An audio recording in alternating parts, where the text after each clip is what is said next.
All right, happy Friday. Welcome into the 615 Sessions podcast. I hope everybody's having a great day so far. Getting ready to head up to Indianapolis, see this Titans and Colts game go down, and a couple of interesting notes to get you guys before you hear some of the interviews that we've done this week. Rashad Weaver and former Colts coach Rick Venturi, their version of Coach Mack. We broke down the matchup at some length, and I really think you're going to enjoy both of those conversations. But before we do that, let me tell you that this podcast, as always, is presented by Two Rivers Ford. Two Rivers Ford is the best place to go, not just in Nashville, not just in Middle Tennessee, but in the entire state. They got one of the state's largest selections of quality American-made Ford vehicles, and they will work with you from start to finish to make sure you get exactly what you want at Two Rivers Ford. They also offer $500 bonus cash when you custom order a 2023 model year Ford. So trust the best in the business, the non-commissioned salespeople, all there to work for you at Two Rivers Ford in Mount Juliet or online at tworiversford.com. So before we do the Weaver stuff and Coach Venturi, a couple of guys who got ruled out by Mike Vrabel today, Amani Hooker among them, the biggest and most notable. He'll miss time with a concussion. Certainly after how scary Thursday Night Football was, no risks needing to be taken with somebody's situation as they work their way through the concussion protocol. But three critical defensive players for the Titans that are going to miss time. Zach Cunningham is ruled out, as is their slot corner, Ugo Amadi, for the second straight game. That means no Elijah Molden, no Ugo Amadi. The question becomes, do we see Caleb Farley get any increase in playing time, or do they start Terrence Mitchell on the outside again? Now, also important to note that Roger Mccrary, their stud rookie corner, was limited today with a back injury Friday as we record this podcast. His status is questionable, which would make this a much more complicated situation. The Colts, it looks like DeForest Buckner is questionable, but on track to play.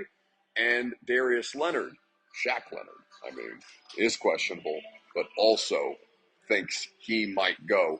So those will be two critical pieces for the Colts as they try and continue to have one of the most stout red zone, or rather rushing defenses in all of football.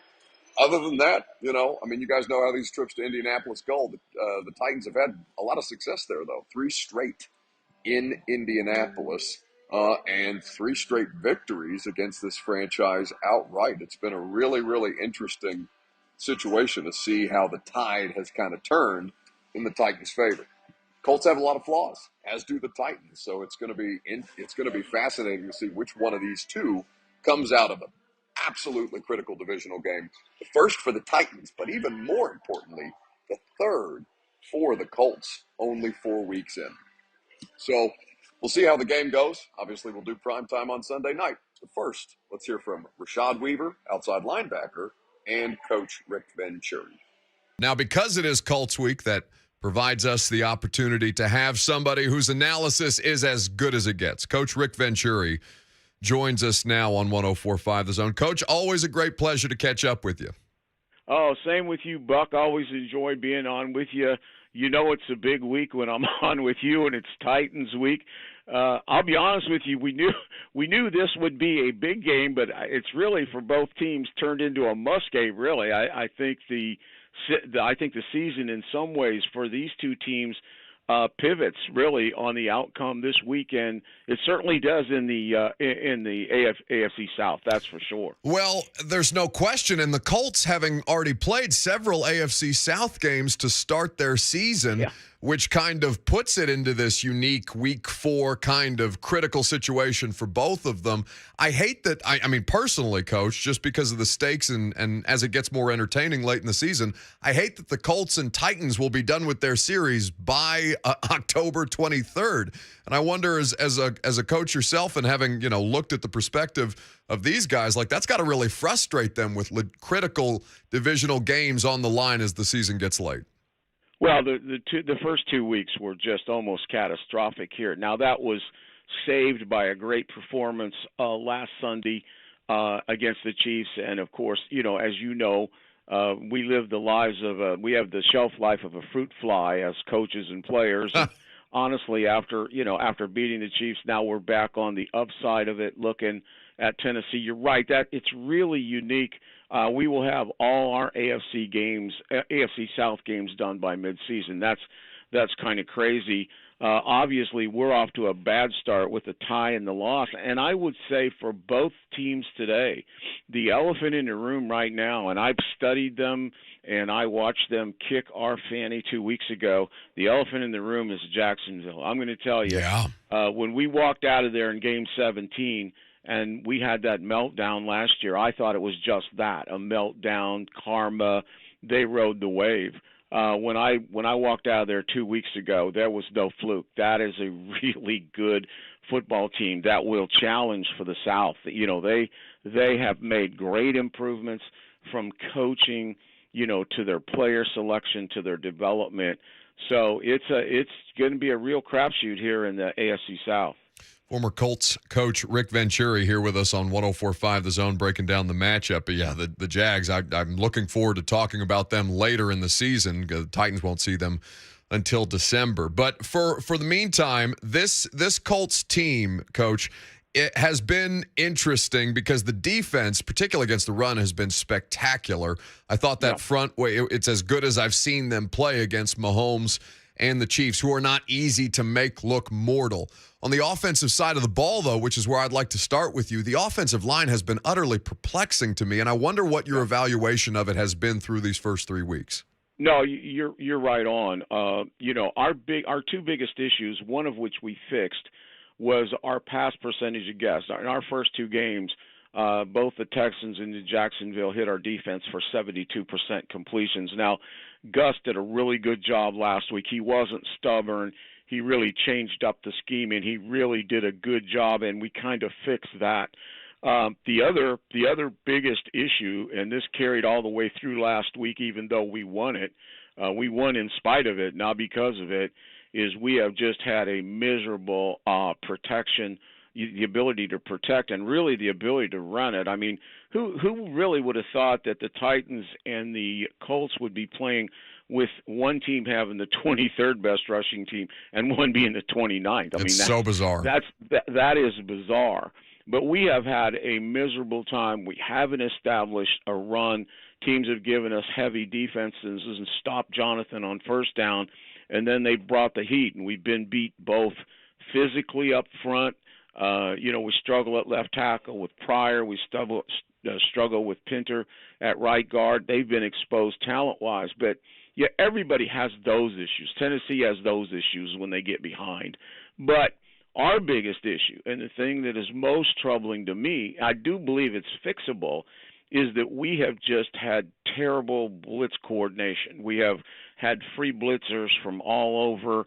Matt Ryan has been sacked 12 times and 28 hits in 3 games. I mean, that's inexcusable. It just can't happen. And, particularly with Ryan is opposite Tannehill. Ryan is an old school drop back thrower who still can throw as good as he's ever thrown in his life with accuracy.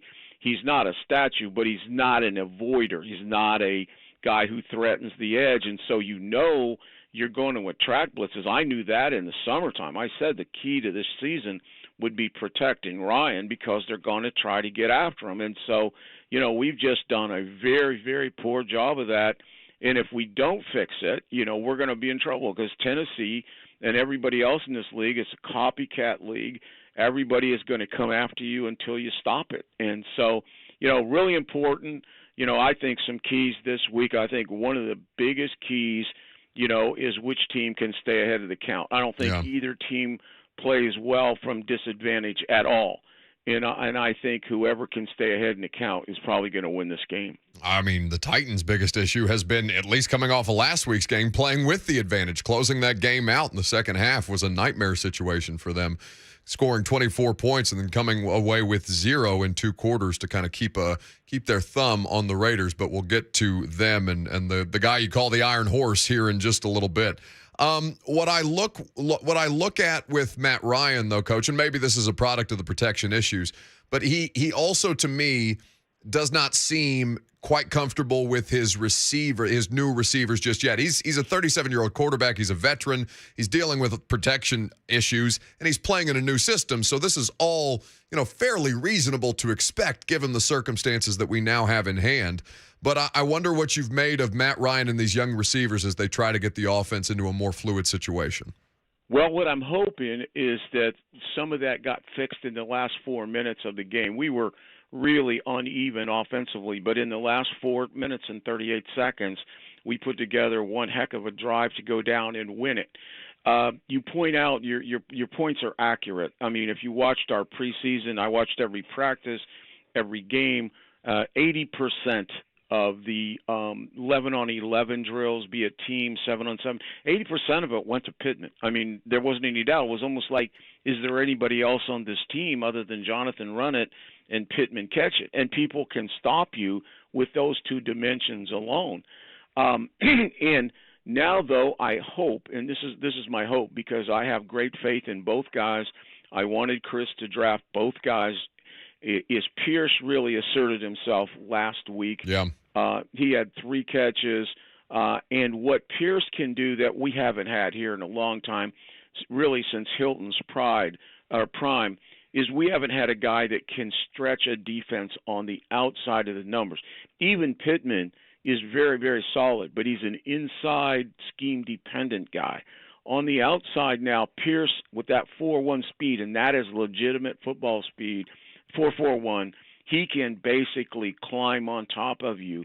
And as he showed last week, he can make the circus 50-50 catch, and he's getting better in the route tree. So he brings something that we haven't had in a long time that would have a domino effect, I think, even on our running game.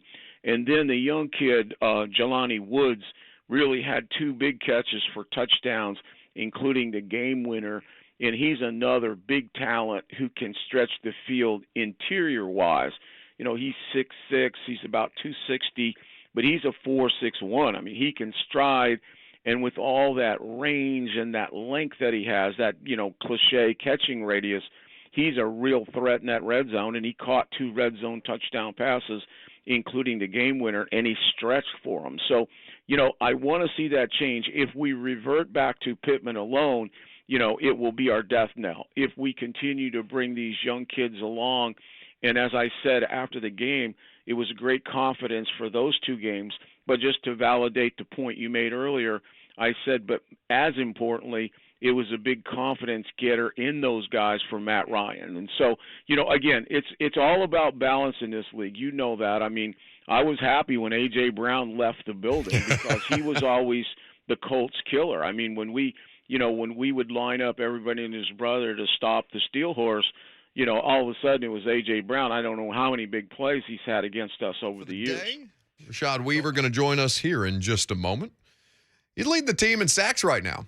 He's tied for 6th in the AFC. He's got 3. So 1 against the Raiders, 2 against the Giants? Yes, that is correct. And so he has been an important part of a pass rush that it just needs somebody at some point to step up and make a difference. And certainly that's what he and Jeff Simmons and Danico Autry have been able to do. So I'm looking forward to talking to him about just how many snaps he's playing right now, because he's getting the Harold Landry treatment, where Harold would play 90% of the snaps on defense. They do a lot of different things. They move him around a lot on defense, so there was an understanding of why he would play so much. But for Rashad, it's kind of trial by fire, and so far, done pretty well with it. So we're looking forward to catching up with him here in just a second before he heads out on the practice field. Rashad Weaver of the Tennessee Titans joins us right now. What's up, stud? What up, Buck? How we living? Just getting ready to go out here and run around the field. How you feeling? I'm feeling fine. I'm jealous that you're outside today and I'm not. I'm stuck in this studio. But, it's not like I'm going through the rigors of football practice. I'm just out there trying to get my steps in on the sideline. All right, man. Come on out here. I'll get you an extra helmet. Listen, there are so many of your teammates that would love to light my ass up if I put a helmet on. I promise you that. You've had success so far. I know it's, there'd be time to be reflective after the season, all that kind of stuff. But, I mean, you are really taking advantage of the opportunities that you've had. Obviously, unfortunate that injuries are what caused the opportunities, but it seems like you're really getting into a rhythm and a comfort zone out there. Yeah, definitely. I mean, most people know this kind of really my first season playing, so each game is just more and more reps and more comfortability. And, with the people getting hurt, I don't want to see any of my guys going down, but the goal is just, again, like I always say, just to be ready and get out there to be able to produce and help the team win. Because if you won't, even if you're not a solidified starter, they'll find somebody else to replace you if you're not getting the job done. And that's just how this works. So I just got to make sure I'm coming in every day to work, So how do you get yourself ready for just the sheer amount of snaps that you're going to play? Because, like, Harold does this or did this when he was healthy, like just play 90% of the snaps out there, sicko-type stuff. Like, and, Harold can maintain and hold up. It seems like you're playing a lot and, at a necessity at that point. Do you have to kind of use the games to get yourself into that shape, or is there anything that can be done on the front end to kind of get you ready for that? Well, coming out of college, I kind of did that same thing in college, played probably more than 90% of the snaps, just how that plays out with the roster. And then coming in as a young guy, rookie, second-year guy now, under this team, Coach Reising coaches, I'm expected to earn a lot and go out there and play a lot during the preseason, which I enjoy. And even now, regular season, whatever's asked of me, I want as many reps as I can get as long as I'm not, so tired I'm putting the defense at risk. And I think it really, for me, just started in the preseason, being out there for 70 snaps, 3 games in a row, running around in practice during camp, doing special teams, just constantly running and working during camp. And then once you get your legs back fresh, you realize how much shape you are in. Titans outside linebacker Rashad Weaver is our guest. Lucas, can I get the Mike Keith call of one of his 2 sacks against the Las Vegas Raiders, please? Carr under pressure, hit. Sacked! Rashad Weaver. That is Mike Keith, Titans Radio on the call. My mistake. 2 sacks against the Giants, 1 against the Raiders. So explain the dance after that, because I saw the Detroit running back do a similar thing after he scored a touchdown. One more pump and he would have gotten flagged. What's the move there? Man, that was the first time I heard that call right there. I like that. It had me smiling. We don't get to hear that on the field. No, you don't. So you guys don't see the highlights of Mike Keith screaming in the booth the way that we do? Sometimes I catch him on Twitter. Sometimes I don't if people retweet him or I see him. So that had me smiling. But, my bad. What was the question? The question is, what was the dance move? Because you got people going, you're gyrating out there. Hey, look, still young. I just scroll on TikTok all day and be seeing funny stuff. And I decided that's what I'm going to do, honestly. I think I told my dad the day before the game that when I get sacked, I'm going to do this little dance. So I showed him from TikTok. And I just kind of added my own, heat of the moment to it. No, I love it because I'm starting to get old, Rashad. I'm on TikTok too, but I feel like your parents on TikTok at this point. It's not a great place to exist. I don't recommend it. But the choreographing of the dance moves before, you got to have a plan in mind for when you bring down Derek Carr, you're going to get into it a little bit. Definitely. I used to always talk about that in college to the younger players, and I'm trying to get there now. Once you're comfortable and you can go out there and you're prepared and your goal every game is to get sacks plus more as an edge rusher. And when you're practicing, or thinking about celebrations the day or 2 days before the game, I think it's just, in my head, a confidence boost. You're going to go out there and make those type of plays, so you're preparing the same way to celebrate with your teammates and turn it up. And I think even that, that little celebration, it had my teammates excited and just having fun while we're out there playing, and people don't know how much energy that brings. All right, wrapping up the podcast on a Friday. Before we get you out of here, before I get in the car and roll on up to Indianapolis, I got to remind you that you can beat Vegas this football season. Or better yet, challenge yourself to beat Vegas this football season. You can do that with Superbook Sports. They give you the chance every week to go head-to-head with the best odds makers in Las Vegas. No fancy computer algorithms, no guys from across the pond setting lines for American sports.